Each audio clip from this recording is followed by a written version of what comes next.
the Chicago Headline Club on diversifying your sources, ensuring your coverage reflects the community.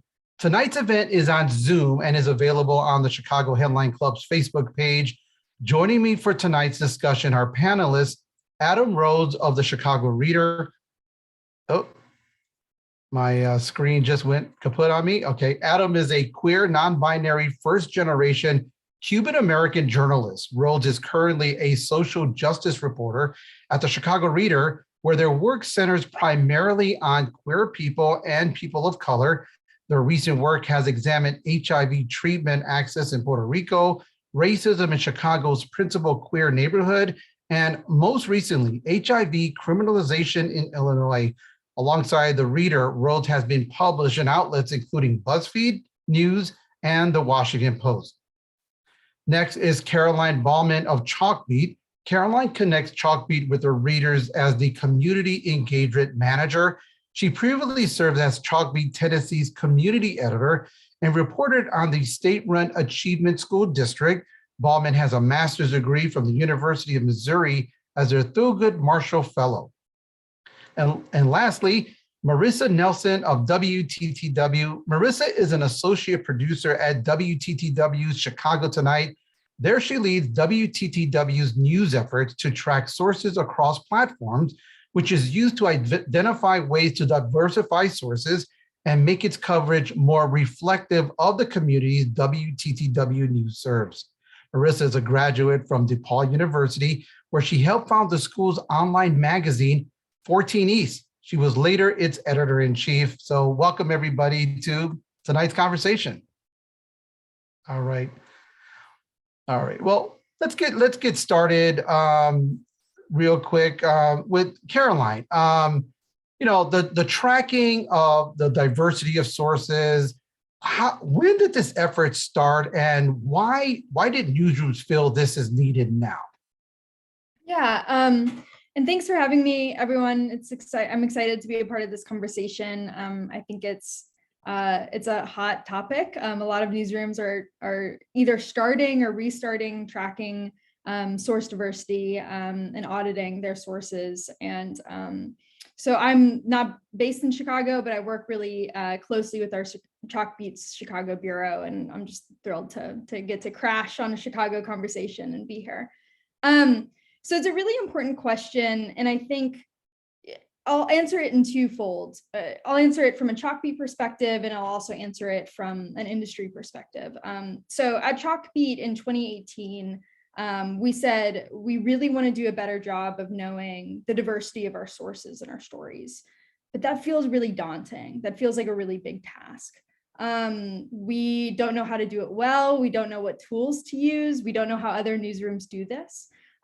So we said in 2018, okay, let's start small. Let's start with two reoccurring features at Chalkbeat.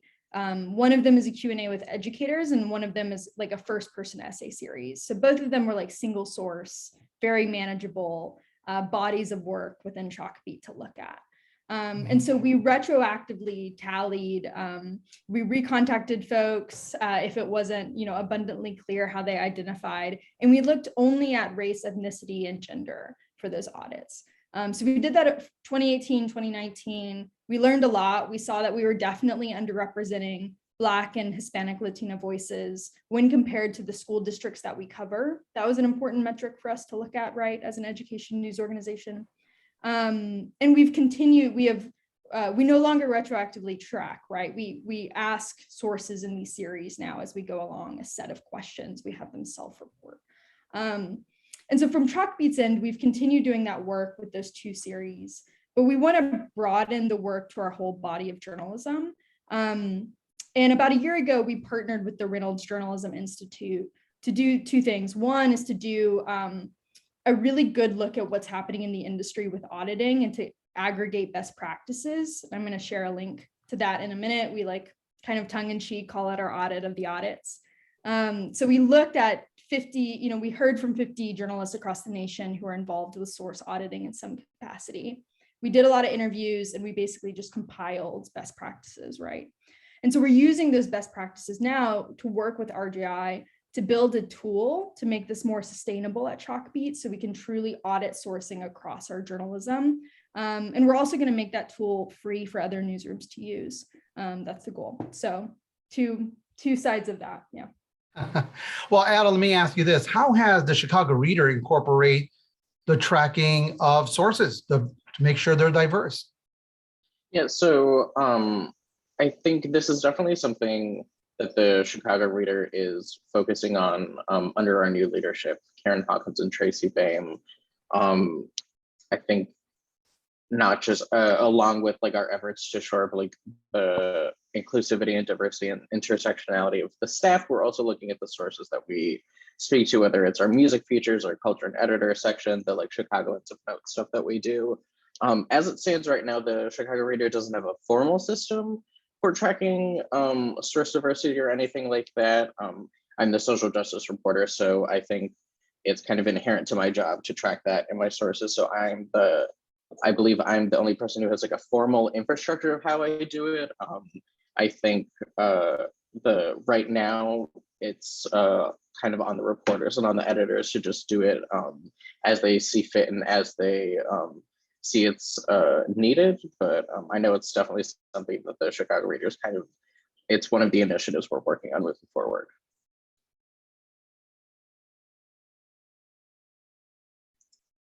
Oh, you're muted. Muted. Oh, sorry about that. Now, Marissa, working with WTTW Chicago tonight, we can kind of see, on a daily, nightly basis, the diversity or non-diversity the station has. When did this start to get incorporated into your newsroom? Yeah, absolutely. So the initiative began last spring, so spring of 2020, and then I started working on it in July of 2020, and we've been sort of working on it on and off since then. We did 2 iterations to just get 2 3-month-long iterations tracking everyone on all of our television programs, and then also in our digital stories. We did that twice just to get a baseline understanding of where we are. And then this July 2021, we started tracking consistently and indefinitely for digital and for our television programs so that we could sort of hold ourselves accountable and see if we're improving or if we're not. And so I think we've been doing it for about a year or so, a little over a year. And in that year's time, how has it been? Did you see where maybe the station or the newsroom was lacking in some of their diverse sources? Yeah, absolutely. So we sort of like Chalkbeat tried to look for data to compare our results to so that we sort of knew how we were doing. And so we look at both Chicago's DMA, which is sort of the entire area that can watch our program. And so that sort of expands beyond Chicago into, I think, parts of Wisconsin, southern Wisconsin, and other states nearby. And then we also compared to Chicago's population as well, because that's where a lot of our reporting does take place since we are based in Chicago. And what we saw is that we matched pretty closely to the DMA, not as far off as maybe we thought we might, although we know we've been doubling down on our efforts. But one area that we did see that we didn't match was that we were under reflecting Chicago's Latinx communities, but we were over reflecting Chicago's Black communities and sort of matching white communities in Chicago. And so that's something that we noticed in the first 2 iterations that we did. And then since we've been tracking in July, we have noticed that we've gotten to the point where we're nearly matching Latinx communities in Chicago's DMA. So we have noted some improvement there. And I think one area that we have been trying to focus a little bit more effort on too is looking at industries that are overwhelmingly male or overwhelmingly white and making concerted efforts to identify diverse folks to come on our show on topics such as law or finance and industries that don't have as much representation within them, and trying to focus in those areas on our programs as well. I do got to mention this is going to be posted to the Chicago Headline Club's Facebook page, but if you have any questions, put your questions in the chat and we'll get to them a little bit later in the program. Caroline, when this tracking of sources first came about at Chalkbeat, what was the reaction? Was there any pushback or apprehension to do this kind of work? Yeah, great question. There was not a Chalkbeat pushback, in part because we were looking at a pretty specific series that was like very manageable, right? In the broader conversation of wanting to apply this, wanting all of our journalists to participate in this, the general conversation was, yes, this is really needed. We see that it's been effective with this like smaller pilot that you did essentially, right? Like we see that we were actually doing worse in some areas than we expected and better some areas, and we've learned and adjusted. So the buy-in was there for sure. There was more of the like, but we're really overworked.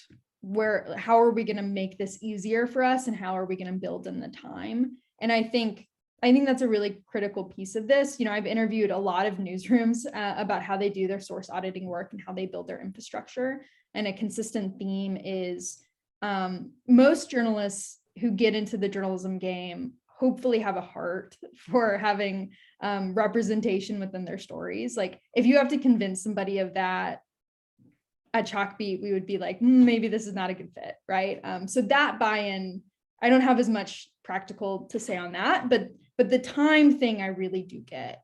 How to make this not another burden on journalists who already have a ton of burdens, and how to collect a good data.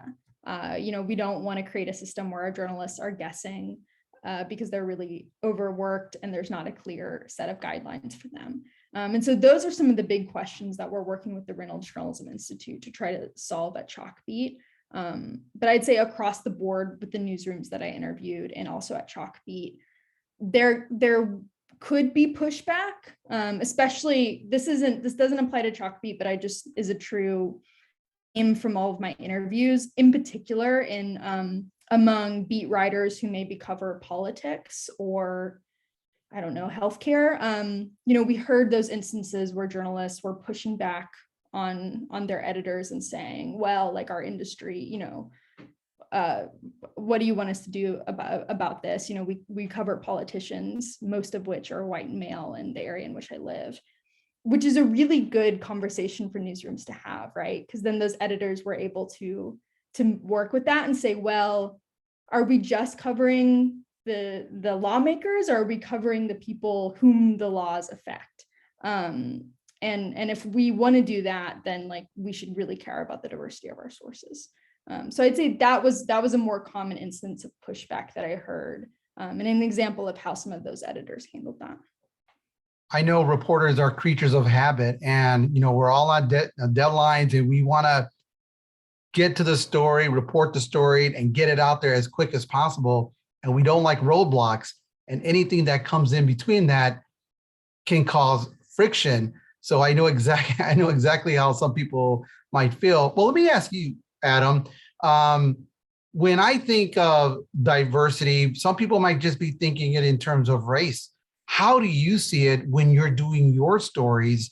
How do you see diversity in your stories? Yeah, so I think I, particularly as a reporter who focuses on queer people, I have to think about diversity of gender, diversity of gender identity. I routinely look at my sources and make sure that I'm highlighting trans voices and non-binary voices, because if you report on the queer community even a little bit, that the experience of like one queer person is fundamentally different than another queer person. My experience as a white passing Latinx non-binary person is going to be fundamentally different than a Black trans woman. And so it's really very important for me to kind of get that diversity of like lived experience as well, because I think that just reflects the scope of the challenges facing the community. But I also think as reporters and as a social justice reporter, it's very important for me to see diversity as diversity of income. If I'm highlighting people experiencing homelessness, I need to be talking to people experiencing homelessness, not just like the activists and the advocates like who are who have access to like the email and like the press line and things like that. Diversity means like differences in citizenship status, differences in ability, differences in education level, and like things like that. I think when we think of diversity, it seems like a broad subject, but it is very, very broad. But that's the point. You should be, as journalists, we should be talking to a broad swath of people of all different perspectives and lived experiences to get to that, the capital T truth that we're all chasing when we report our stories. So that's kind of just how I think about it in my day-to-day reporting. Let me ask you a follow-up question to that. Yeah. As somebody who's cognizant of their sources and making sure they're diverse voices and faces, when you were tracking your own sources, did you find where perhaps you were lacking and try to get better at? Yeah, definitely. I think when I first started the effort, I did a check-in kind of after my first year at the Reader. And, I did find that I was pretty much not talking to any Indigenous people in Chicago. And so that guides my work for the next year, in that I want to not only like highlight Indigenous voices and Indigenous issues, but like bring them into the other reporting that I do, and not just like kind of have that like, okay, I did like an Indigenous story, now I can like move on, and like that like filled out the spreadsheet and like made it seem like a little nice. It kind of gives me and expands like the universe of people I need to be speaking to, and it really broadens the source pool for me. Marissa, in a city like Chicago, as diverse as it is it harder or easier to get diverse sources for stories? Oh, I think I would say easier. If you still have to be intentional, of course. But I think if we were in, I don't know, Wisconsin, maybe, I'm from Wisconsin, I don't know the exact demographics, but it perhaps might be a little bit more difficult. But I think that here there's just such a wealth of folks with different experiences, different backgrounds, in terms of sort of the entire, what Adam just was touching on of what diversity really encompasses. So I think there's definitely opportunities here for many folks for us to find as sources. Can you, and if I could just, yeah, sure. No, go ahead. Hop in. I think kind of some of what we're getting to is how important the overlapping categories are of this, right?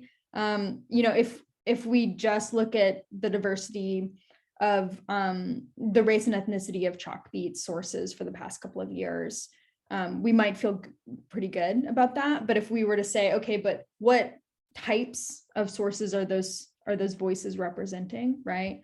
To Marissa's point about like subject matter and whose perspective you're elevating at which points. At Chalkbeat, something that's really important for us are students, young people, right? So also thinking about age as a subject of diversity. But I think there can be a temptation, especially because not many newsrooms, us included, have a great system for manipulating the data, right, and reporting it out. That's one of the reasons why we're creating a tool with RGI. But one of the temptations and one of the perils of this work is looking at individual categories and saying, okay, well, we're doing pretty good in this category and we're doing pretty good in this category, but not overlapping them. I think to Adam's point earlier of are we really just uplifting voices to a very specific storyline and then moving on? Or are we thinking about incorporating diverse voices in everything we do and in every category? And as journalists, we have more of a responsibility to that work because our industry has historically sucked at this so much. So even in very diverse cities, there's a temptation there that there's a temptation to let ourselves off the hook. And I think we have to be wary of that. Absolutely. And I think to add one more thing onto that is another way that we've been trying to monitor, especially on our television programs, are to see how much time we're giving folks and who's getting what time. We don't have the capacity to sit there and track, which is something that if we had someone full-time on this, we would love to track exactly how much time each person is getting, but we do track who's getting a one-on-one, who's on a panelist, who's a role in soundbite. As a way to sort of identify both in terms of a background of what folks are talking on and on what stories, but also then how much time are we giving them. So I think the people are there, but I think it's still on us to make sure that we're elevating folks. For anybody, for any of the panelists, has there been a story where you look back later and say, or a colleague story perhaps, that, there's just not enough diversity for this type of story, either where it's a neighborhood story that it's lacking in, or maybe a politics story, but needed some more diverse voices in there? Has there been an instance like that where, or maybe your publication or you yourself could have done better?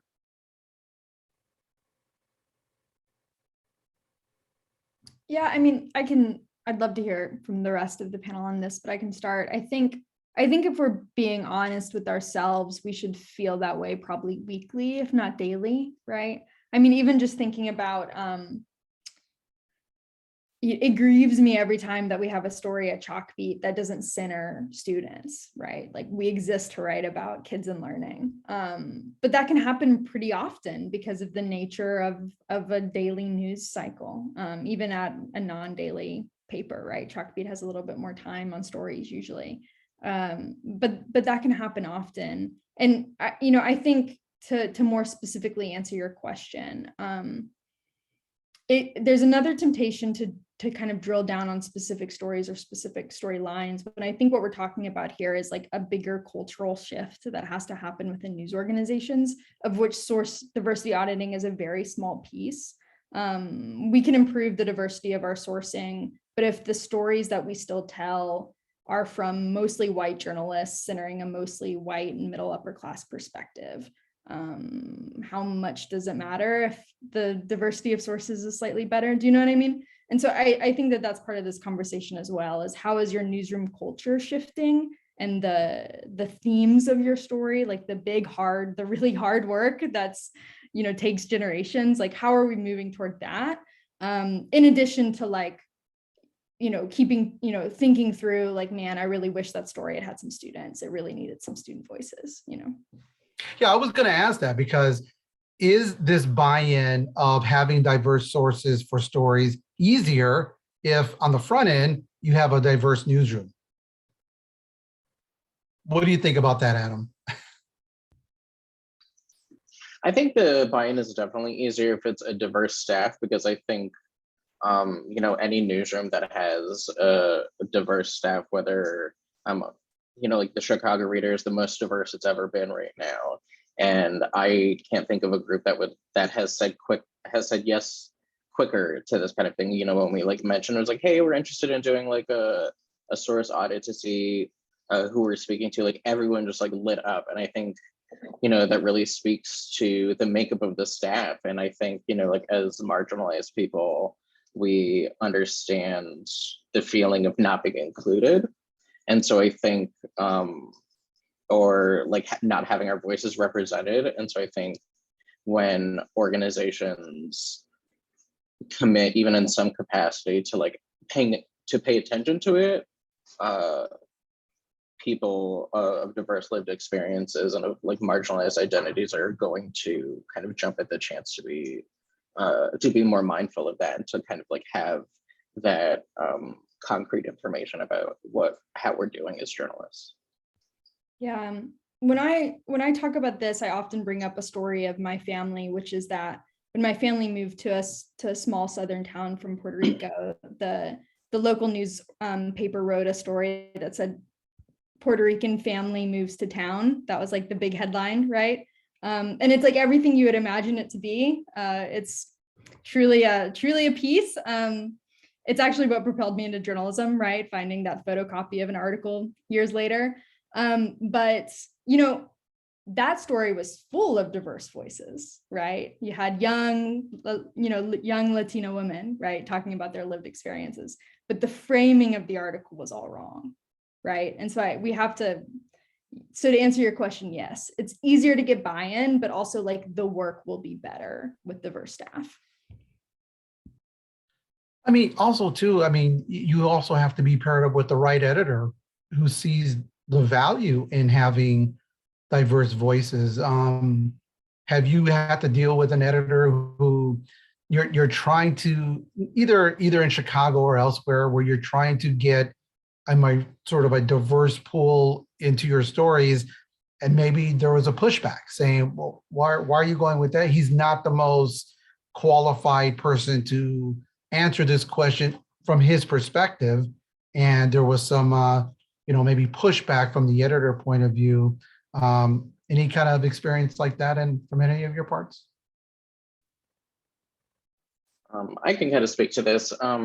This is more on the subject of like a subject matter that affects marginalized people as opposed to bringing more diverse sources into a story. But in my previous life as a legal reporter, when I would try to focus stories on like the impacts of the law or the legal system on queer people, or like particularly the instance that I speaks out in my mind is on like intersex people.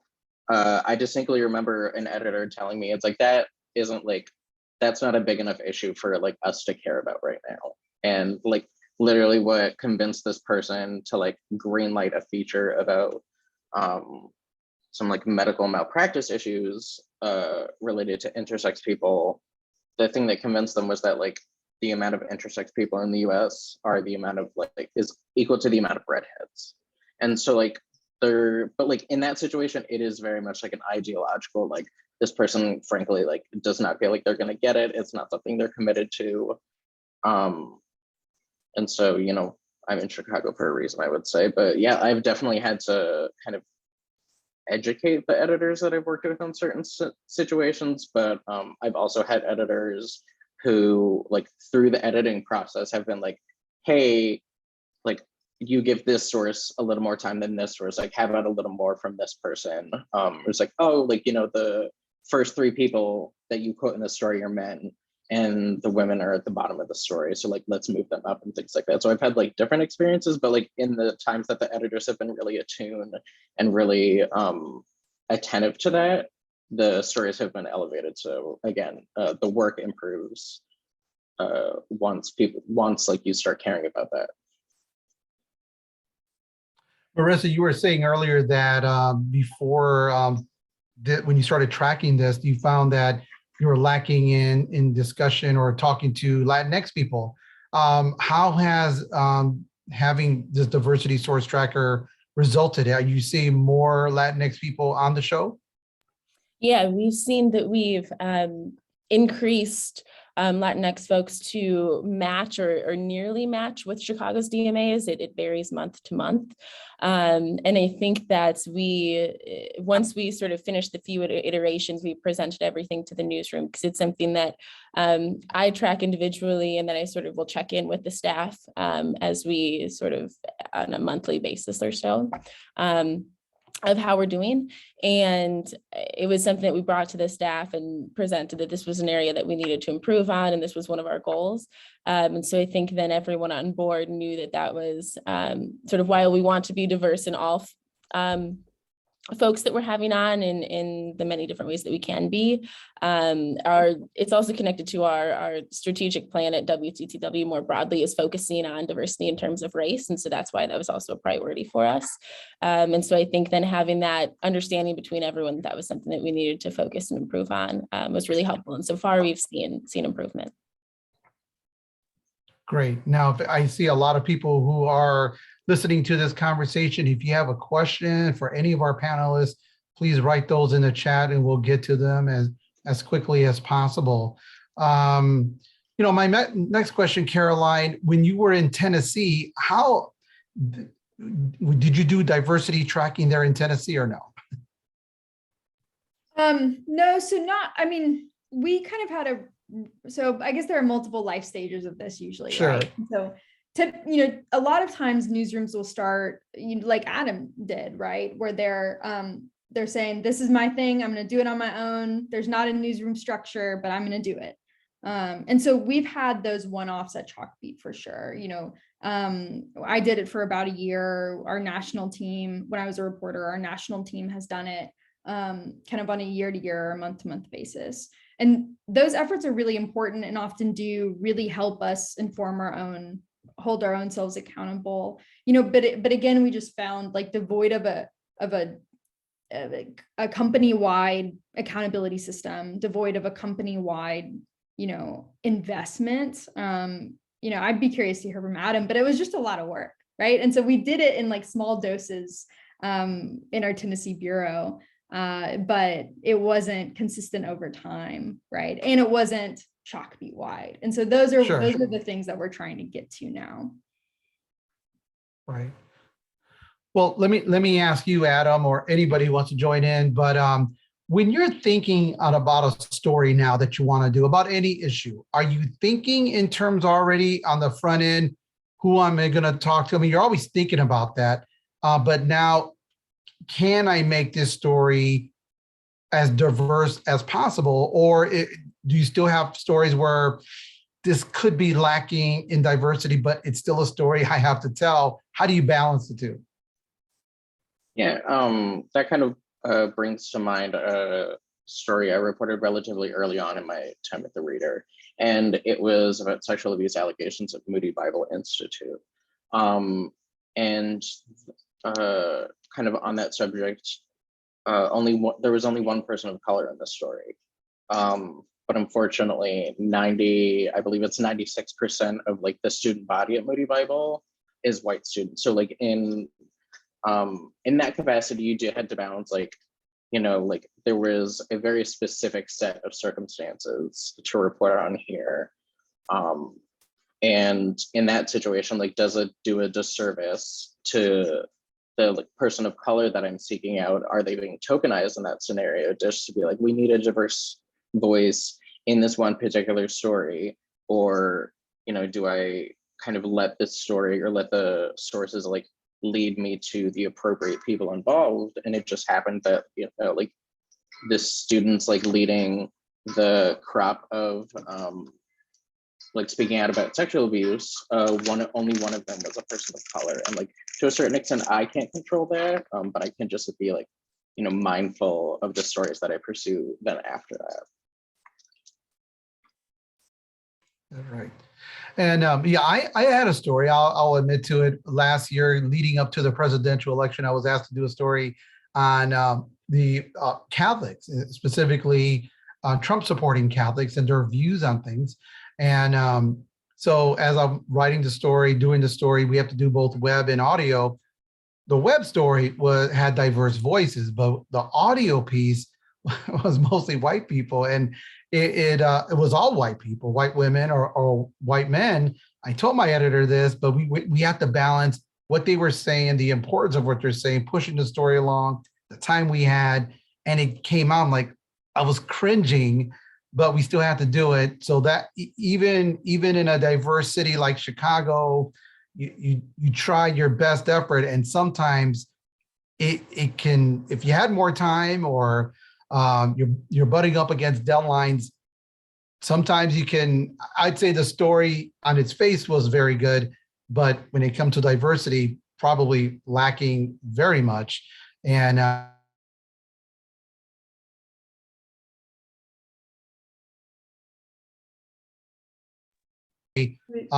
could have done better.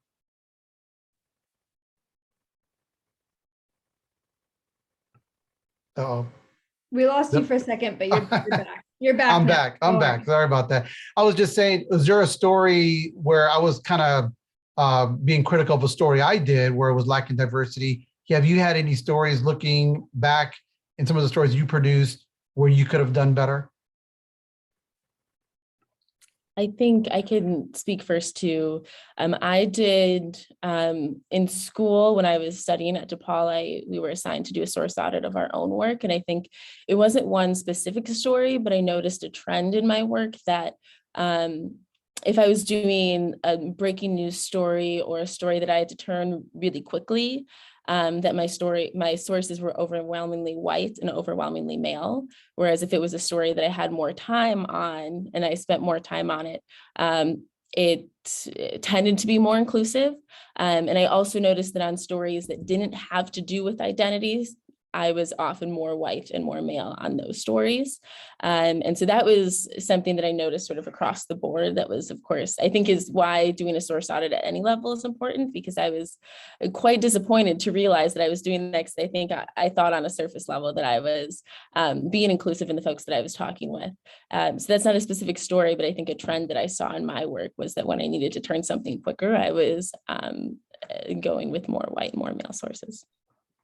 Yeah, and I'd be curious, like, if you're listening to this and kind of, you can write in the chat. Like, I'm curious for the folks who are listening, like at what stage they are in this work. Like if they're just getting started with an audit, or if they have a personal audit, if they're a part of a larger newsroom audit. Like, we'd love to know that, and I think that would better help us answer hopefully your questions. But I will say that, like, some of our learnings from the interviews we've done in the past year and just our own personal work, like to Marissa's point, is some audit is better than no audit at all. Like, we can all do some audit of our work and it'll improve your journalism immensely and that of your newsroom on the long term. In an ideal world, we would all be in newsrooms that the leadership is vested in this and like willing to put resources and time. But it's not a perfect world. Right. And so I think, Michael, to answer your question, like, for sure, like every one of us who's done journalism should be able to kind of look ourselves truthfully and say, like, 100%, there are many stories I can think of throughout my career where I wasn't thoughtful, or there was a situation similar to what Adam described, or it was what it was. But I think having the accountability measures is really important, and holding yourselves accountable to that. But I also think we can't have this conversation of like talking about audits specifically without talking about sourcing and having newsroom practices in place and having collaboration among journalists in place that helps you really think through, like, how do I get creative in my sourcing? It's one thing to identify a problem, which is important. You got to do that first in many ways, but then it's another thing to say, well, how do I get more Latina young people in my stories? How do I get more queer Black people in my stories? How do I get more Indigenous people who identify as non-binary? Like, how do I get these folks to trust me and to know me and to want to be a part of my work? Which again is a much harder conversation, but of equal importance. But the bottom line is, journalism newsrooms are doing this to make the product better, to make the reporting stronger. And would you agree, Adam, that it has made your reporting or the reporting in the Chicago Reader stronger and more accurate and more reflective of the community they cover? Oh, absolutely. I think, there isn't a journalist out there that I would trust who would answer no to that question. I think anytime you incorporate more voices, more lived experiences, like, there is no downside to incorporating more diversity in your sources. And that goes for, like Caroline just said, how you're sourcing in terms of, like, are you using social media? Am I just calling like a press agency? Is that how I'm getting my expert sources? Or like, who am I like seeing as an expert in the scenario? Things like that.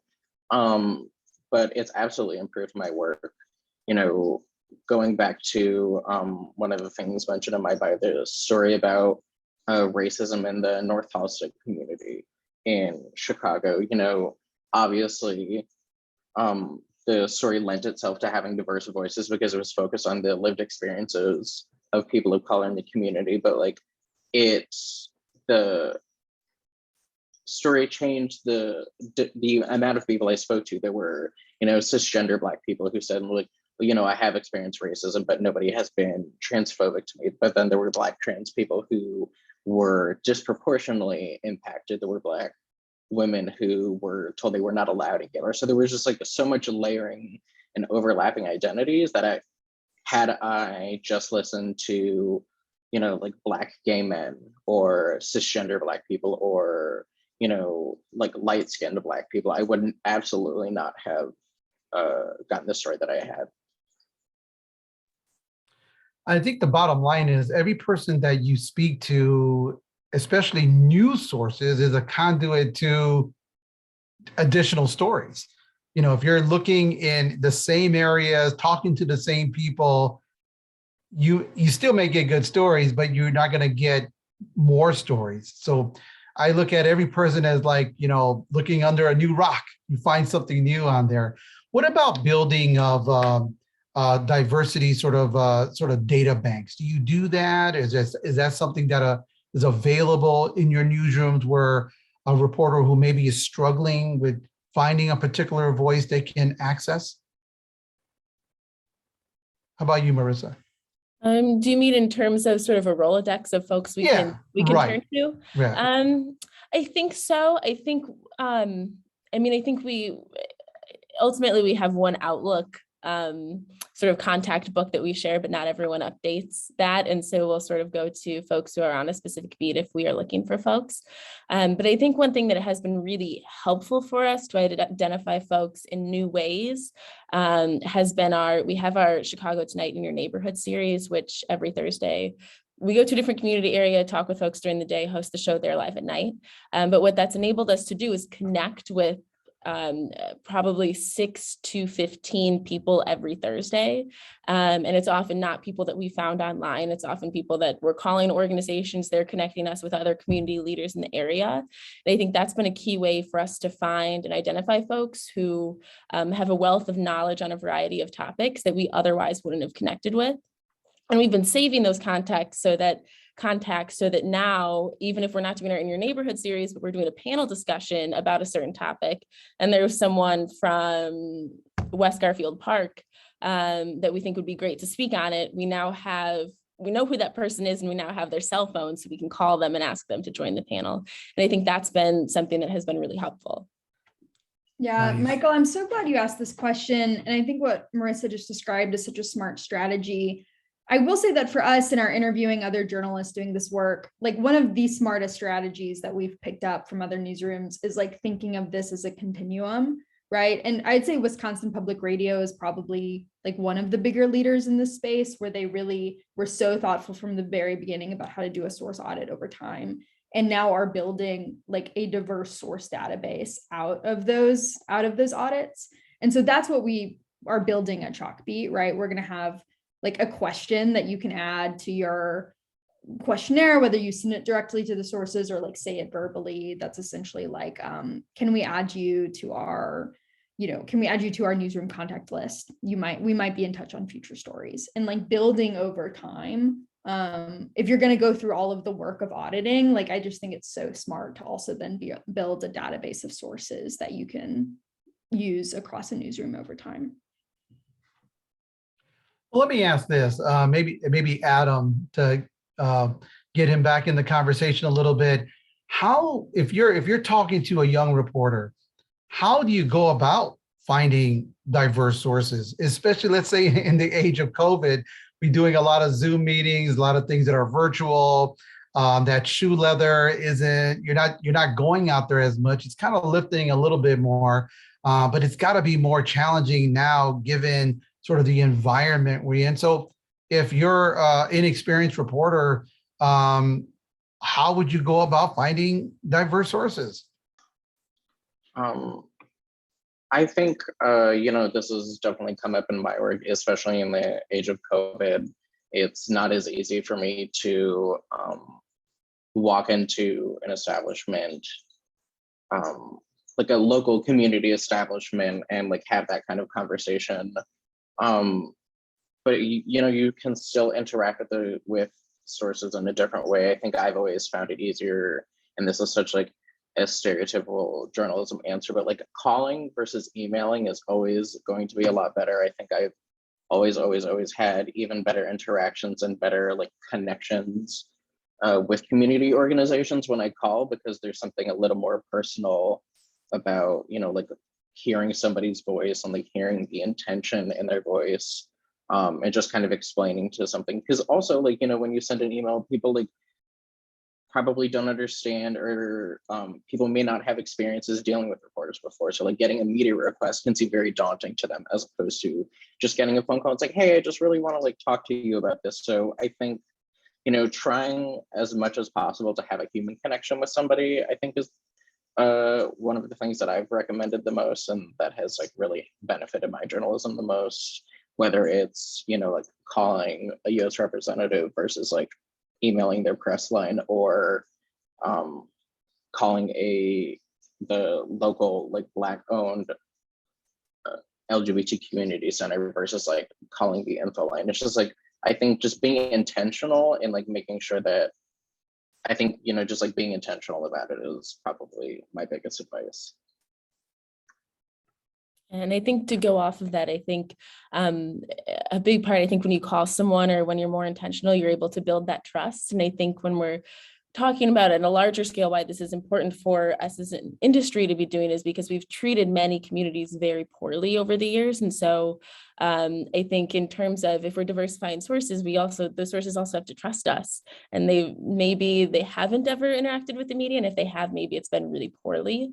And so I think by building that trust and giving a call, at least in the age of COVID too, when you can't physically go visit someone, I think at least talking with them and they can hear your voice and like Adam said, hear your intention. I think that can be really helpful in building that relationship for the current story, but also future stories you want to work on too. Yeah, viewing this as like a trust building game, right, is so important.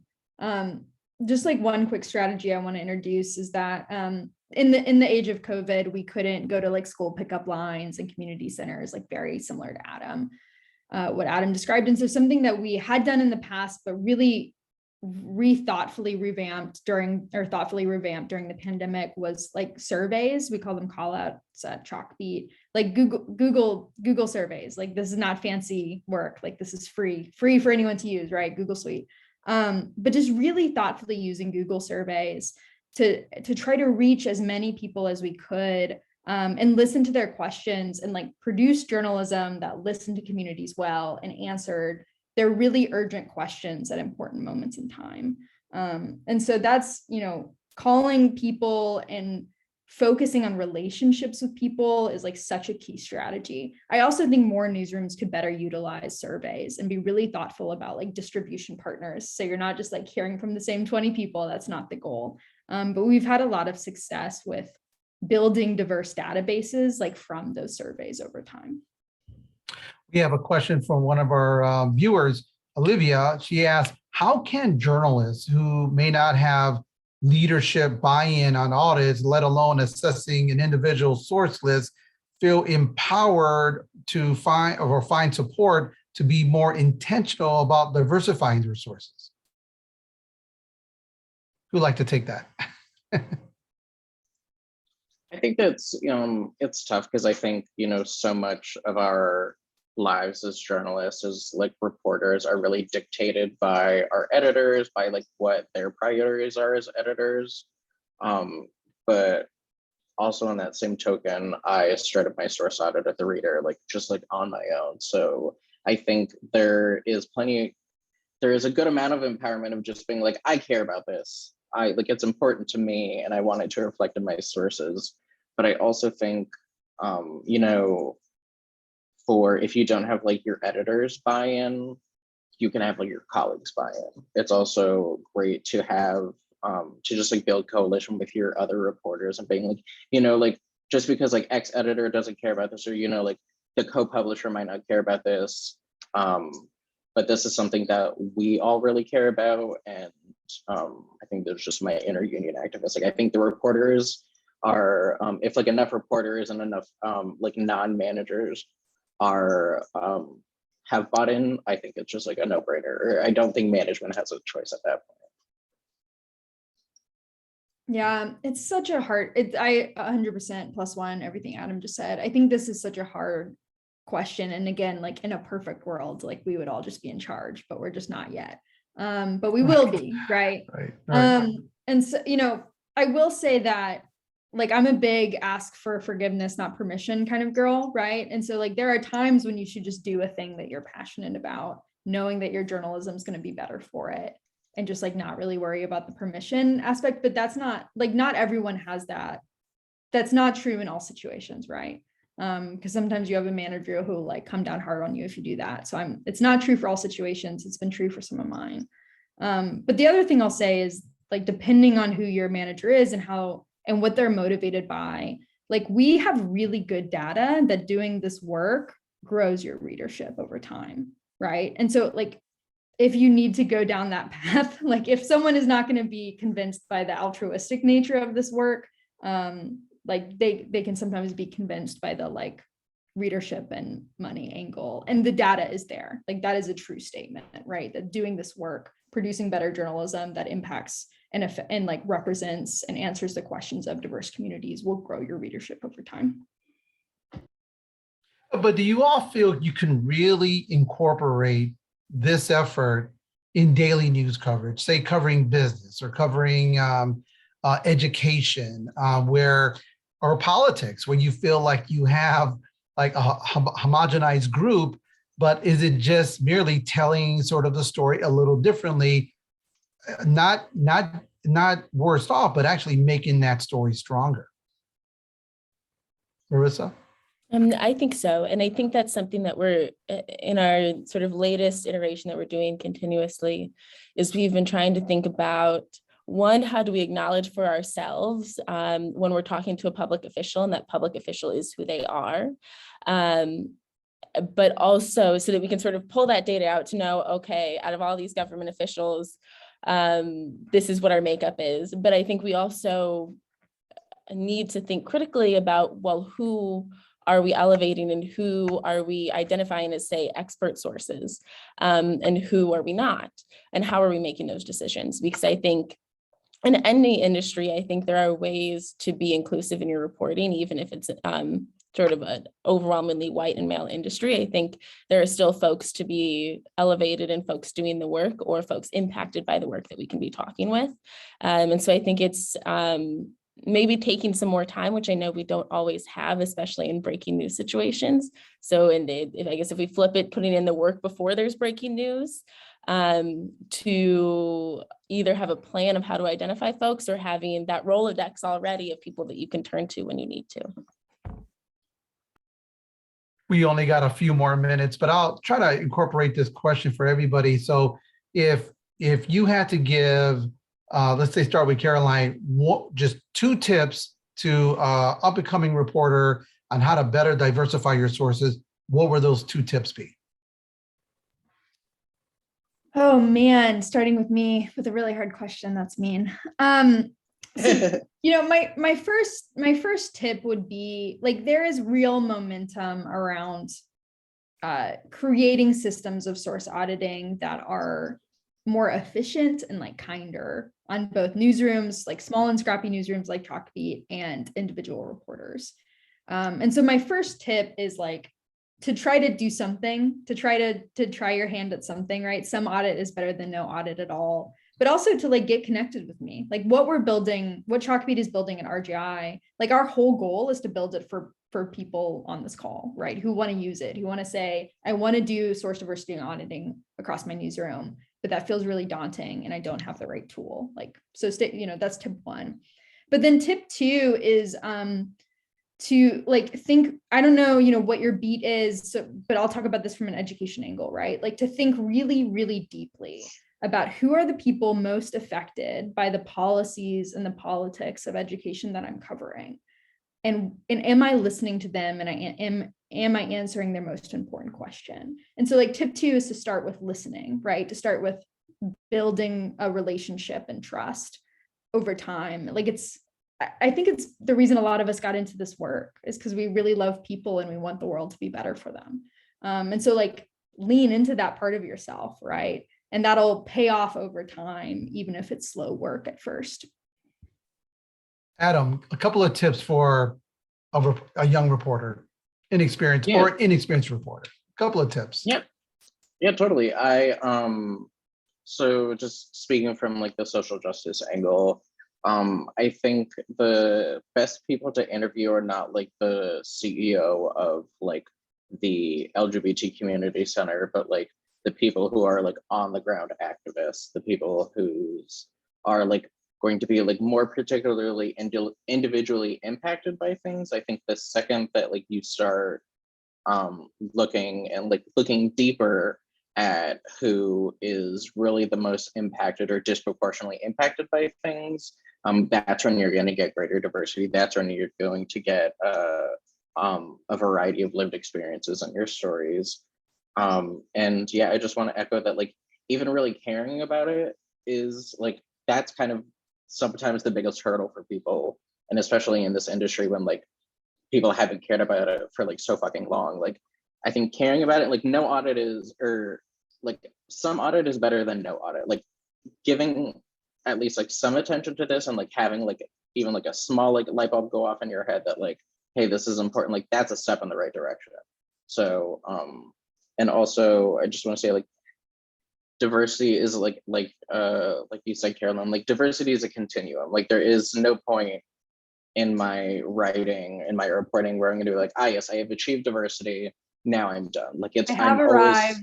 always, I right, can like a aspire diversity, in greatness. Yeah. For sure. right, truly. And it's like, I'm not gonna like, you know, there's not gonna be like one story that finally pushes me over the edge and I was like, ah, yes, body of work is now diverse. Like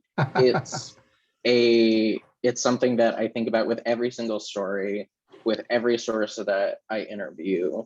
But that's just part of the job. And I think, you know, it's a part of the job that I don't think people have been really have thought is part of the job for a long time, especially the people in power in a lot of newsrooms now. But I think just see it as part of your job. And I think just go from there.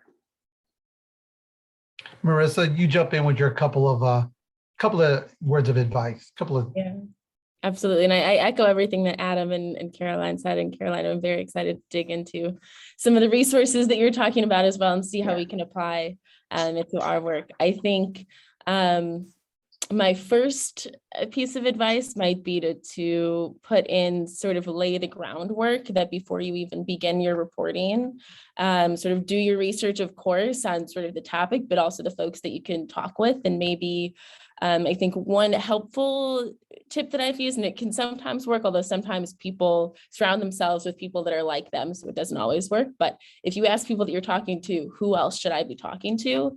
One, that can get you more information and more stories, but two, that can also lead you to other people you might not have encountered. And I think, honestly, a lot of the things that we're talking about too, it can be applied to where it comes to how to diversify your sources, but also how do you do better journalism? And I think they're often very interconnected. I think the other tip that I would probably give, and I think Caroline and Adam touched on this as well, anything is better than nothing, and to be, I think, patient with yourself too, in that I think if you're watching this or if this is something that you care about, your heart's in the right place, you care about it, but you can't change the entire system and you can't change your work in one day. And so I think it can be helpful to choose maybe one specific area that you want to improve in, or one way that you want to look at, because with intersectionality, you can really look at everything in terms of age, economic status, gender, race, sexual orientation, and you can really could get yourself into a place where you're really sort of upset at where you are at your work. And so I think it can be helpful to sort of focus on one area and then grow a little bit bigger, sort of like what Caroline said at Chalkbeat about focusing on two sort of products that they were working on.